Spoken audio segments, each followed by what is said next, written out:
ఆందోళన నియోజకవర్గంలో రైతు రుణమాఫీ సంబరాలు అంబరాన్ని అంటాయి. మంత్రి దామోదర రాజనరసింహతో కలిసి రైతులు తమ ఆనందాన్ని పంచుకున్నారు. రైతు రుణమాఫీ 2024 నిధుల విడుదల కార్యక్రమం సందర్భంగా రాష్ట్ర ముఖ్యమంత్రి రేవంత్ రెడ్డి నిర్వహించిన వీడియో కాన్ఫరెన్స్లో సంగారెడ్డి జిల్లా ఆందోళన నియోజకవర్గం డాకూరు గ్రామంలో ఏర్పాటు చేసిన రైతు వేదిక నుండి రాష్ట్ర వైద్య ఆరోగ్య శాఖ మంత్రి దామోదర రాజనరసింహ, అలాగే జిల్లా కలెక్టర్ వల్లూరి క్రాంతిలు పాల్గొన్నారు. సీఎం రేవంత్ రెడ్డి నిర్వహించిన వీడియో కాన్ఫరెన్స్ ద్వారా డాకూరు గ్రామంలోని రైతులు శివయ్య, లక్ష్మమ్మ గార్లతో మాట్లాడారు. ఈ సందర్భంగా రైతులు మాట్లాడుతూ రైతు రుణమాఫీ చాలా సంతోషంగా ఉందన్నారు. మీ నాయకత్వంలో రాష్ట్ర ప్రజలు సంతోషంగా ఉన్నారని తెలిపారు. ఆందోళన నియోజకవర్గంలో రైతు రుణమాఫీ సంబరాలు అంబరాన్ని అంటాయి. రైతుల కళ్ళల్లో ఆనందం వెల్లివిరించింది.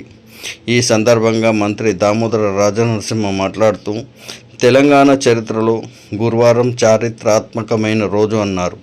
వ్యవసాయం దండగా కాదని ఒక పండగని మంత్రి వ్యాఖ్యానించారు. పేదలకు అభివృద్ధి ఫలాలు అందించడమే కాంగ్రెస్ ప్రభుత్వ లక్ష్యమన్నారు. ఆందోళన నియోజకవర్గంలో 20,000 పైచిలుకు రైతులకు 107 కోట్ల రుణాలు మాఫీ జరిగిందని అన్నారు. రాష్ట్రంలోనే అతిపెద్ద రుణమాఫీ మన నియోజకవర్గంలోని రైతులకు రుణమాఫీ జరగడం చాలా సంతోషంగా ఉందన్నారు. ఈ ప్రాంతం వ్యవసాయ ఆధారిత ప్రాంతం అన్నారు. ప్రభుత్వం ఇచ్చిన మాటకు కట్టుబడి ఉందని ఆగస్టు 15కి ముందే 2 లక్షల రుణాలు మాఫీ చేసి తీరుతామన్నారు. జిల్లాలో ఉండే రైతులందరికీ రైతు రుణమాఫీ 2 లక్షల వరకు రైతు రుణమాఫీ ఉంటుందని, తేదీ 12/12/2018 తేదీన లేదా ఆ తర్వాత మంజూరైన లేక రెన్యువల్ అయిన రుణాలకు మరియు 9/12/2023 నాటికి బకాయి ఉన్న పంట రుణాలకు ఈ పథకం వర్తిస్తుందని తెలిపారు. రైతులకు రుణభారం కాకూడదని ప్రభుత్వం వ్యవసాయ రంగాన్ని ఇచ్చే అధిక ప్రాధాన్యతే రుణమాఫీ కార్యక్రమమని, ప్రభుత్వం నిర్దేశించిన మార్గదర్శకాలను పాటించాలని, ఇతర రుణాలకు రుణమాఫీ వర్తించదని, అర్హులైన పేదలందరికీ రుణమాఫీ వర్తింపచేయాలని సూచించారు. రైతు రుణమాఫీ అనేది రైతులకు పండగ లాంటిదని, రైతులకు రుణభారాన్ని తగ్గించడానికి ప్రభుత్వం గొప్ప నిర్ణయం తీసుకుందని పేర్కొన్నారు.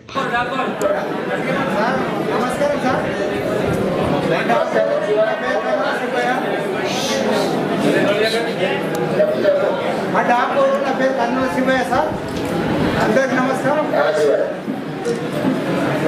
లోన్ తీసుకున్నాం సార్, లేక మీరు సంతోషం. మీ అందరి మంచి బృందానికి, మీరు కూర్చున్న పెద్దలకు అందరికి నమస్కారం సార్. సంతోషం నాకు, ఎందుకంటే నేను గడి లేకుండా మీరు అప్పులు నడుతున్నందుకు నాకు చాలా సంతోషం ఉంది సార్. ఇక్కడ మా దాంట్లో సార్ ఆడబడతాం. నమస్కారం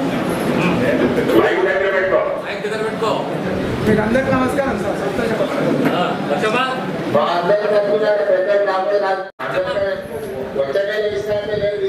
ఇవ్వాలని చెప్పి ఒత్తిడి చేసి అందరికీ రుణమాఫీ చేయాలని, ఈ నెలనే ఇవ్వాలని మమ్మల్ని కూర్చొని పనిచేయాలని చెప్పి మీరు ఎక్కడికి వచ్చేది మీ మంత్రి గారు. చెప్పండి అమ్మా, ఏం పేరు తల్లి? ఏం పేరు? లచ్చమ్మనా? లచ్చమ్మ ఎంత భూమి ఉంది? భూమి ఎంత ఉంది? ఎక్కడన్నారనా? ఎక్కడ తెచ్చిన బ్యాంకులు అప్పు? 56,000. మొత్తం 56,000 ఇవ్వాలి. నీ ఖాతాలో నీ అప్పు మొత్తం జమ చేస్తున్నాం. సంతోషంగా ఉందా?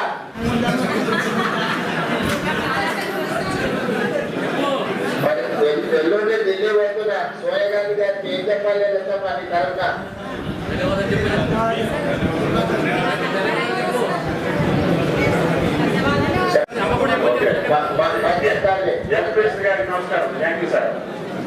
రైతులకు రుణమాఫీ ఏ విధంగా పూర్తి చేయాలో వాళ్ళకి 50,000 మరి అయిపోయింది. అంటే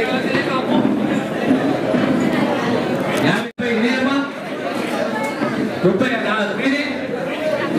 నీకు అవసరం లేదు, బంగారం ఉంది, నీకు అవసరం లేదు కానీ 30 అందరికి 1,00,000 రూపాయల వరకు ఇప్పుడు రుణమాఫీ అయిపోయింది. నేను మంచిగా చేసిన నన్ను ఓరడి కానీ నువ్వు మంచిగా చేసిన నీకు కూడా మంచిగా చేస్తున్నావు కదా నేను అయిపోయింది కదా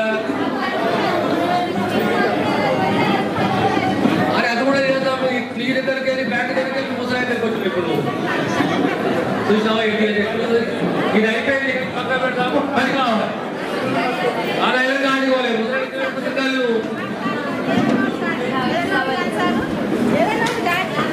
అదే ఓకే లేదు వాటి ఉండాలన్నమాట ఇది కానీ ఇది అయినాక మళ్ళీ సారి అని అడగమని ఉండాలి అది అప్పుడైతే బయటకే పోలేదు అప్పుడే ఉప్పుడు కావాలి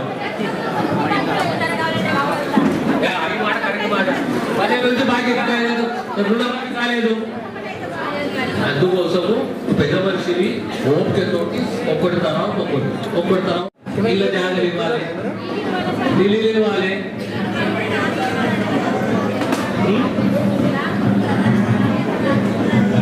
ఏడాది అయిపోయింది రుణమాఫీ అయిపోయింది కానీ ఇప్పుడు నీకు ముందు పక్కకు బరువు ఇది పా ఇంతేమీ ఉన్నదా అంత మంచిదే కదా నీళ్ళు సింగూరు ఉంటే వస్తాయి కదా నీళ్ళు అసలు ఈ కాలువ తీసుకొచ్చింది నేనే తెచ్చిన మరి మరి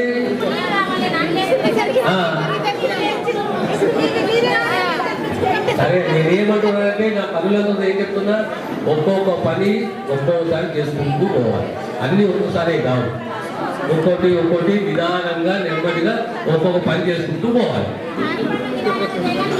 నీళ్ళు సపోజ్ అక్కడ నీళ్ళు ఏం చేయాలి మీరు చెప్పాలి ఎక్కడికి వెళ్ళాలి ఎక్కడికి వెళ్ళాలి ఇంటికి వెళ్ళాలి మళ్ళీ ఇంటికి వెళ్ళాలని ఏం చేయాలి మరి నీళ్ళు వర్షాలు పడకపోతే ఏం చేద్దాం నేను అడిగిన దానికి వాపి అదే నేను అడుగుతున్నాను నీ వర్షం పడకపోతే ఏం చేద్దాం మరి ఏమంటున్నా నీళ్లు తేవాలి నీళ్లు తేవాలి కాలు మీద తీసుకొచ్చారు మరి కాలు మీద వచ్చారు మరి గట్టి మరి నవ్వు కూడా మాట్లాడి ఏడుస్తున్నాను నువ్వు బిడ్డ చాలా ఫేమస్ ఉంది ఇక్కడ మీరు బిడ్డ పెళ్ళికి వచ్చిరా